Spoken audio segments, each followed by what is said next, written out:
ഇപ്പോൾ ആർക്ക് നോക്കിയാലും കൊളസ്ട്രോൾ കൂടാത്ത വ്യക്തികളുടെ എണ്ണം കുറവായിരിക്കും. നമ്മളെ ജീവിതശൈലിയല്ലാണ് അതിന് കാരണം. അപ്പോൾ എല്ലാവരും ചോദിക്കാറുണ്ട് എന്തൊക്കെയാണ് കൊളസ്ട്രോൾ കുറക്കാൻ വേണ്ടി നമ്മൾ ചെയ്യേണ്ടത്, എന്തൊക്കെ ഭക്ഷണങ്ങളാണ് കഴിക്കേണ്ടത്. അതിന് വേണ്ടിയിട്ടുള്ളൊരു 5 ഭക്ഷണങ്ങളൊന്ന് പരിചയപ്പെടുത്തരാം.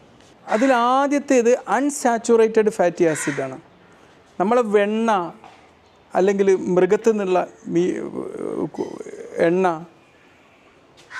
ഇതിലൊക്കെ എന്താണ് സാച്ചുറേറ്റഡ് ഫാറ്റി ആസിഡാണ്. അത് കൂടുതൽ ബ്ലോക്ക് ഉണ്ടാക്കുന്നതാണ്.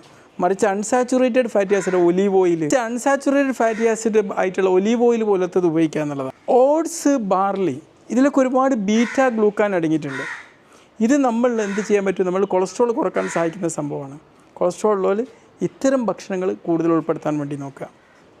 പിന്നെ പയർ വർഗ്ഗത്തിൽപ്പെട്ട വസ്തുക്കൾ, പയർ, ബീൻസ്, ചണ പയർ ഇതിലൊക്കെ ഒരുപാട് നാരടങ്ങിയത് കൊണ്ട് ഇതൊക്കെ കൊളസ്ട്രോൾ കുറക്കാൻ സഹായിക്കുന്ന ഭക്ഷ്യവസ്തുക്കളാണ്.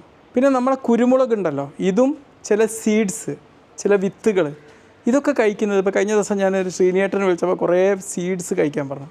അവരതിങ്ങനെ ഇതാക്കിയിട്ട് വെക്കുക. തീർച്ചയായിട്ടും ഇത് കൊളസ്ട്രോൾ കുറക്കാൻ വളരെ ഹെൽപ്ഫുള്ളാണ്. അവർ ഈ സീഡ്സ് എല്ലാം കൂടി മിക്സ് ചെയ്തിട്ട് എങ്ങനെ കഴിക്കണമെന്ന് ചോദിച്ചാൽ എന്നെ വിളിച്ചിരുന്നു. ഞാൻ പറഞ്ഞു വെള്ളത്തിൽ ചേർത്ത് കഴിക്കാൻ പറഞ്ഞു. ഇത് വളരെ ഹെൽപ്ഫുള്ളാണ്. പിന്നെ കൊളസ്ട്രോൾ കുറക്കാൻ സഹായിക്കുന്ന ഭക്ഷണങ്ങൾ എന്താണ്, പഴങ്ങളും പച്ചക്കറികളുമാണ്. ദിവസം ഒരു 5 തരം ഡിഫറൻറ്റ് പഴങ്ങളും പച്ചക്കറികളും നമ്മൾ ഉൾപ്പെടുത്തി എന്നുള്ളത് ഉറപ്പാക്കുക. റെയിൻബോ പോലെ നമ്മളെ കൊളസ്ട്രോൾ കുറക്കാൻ വേണ്ടി നമ്മുടെ ഭക്ഷണത്തെ നമ്മൾ അലങ്കരിക്കുക. ഓക്കെ.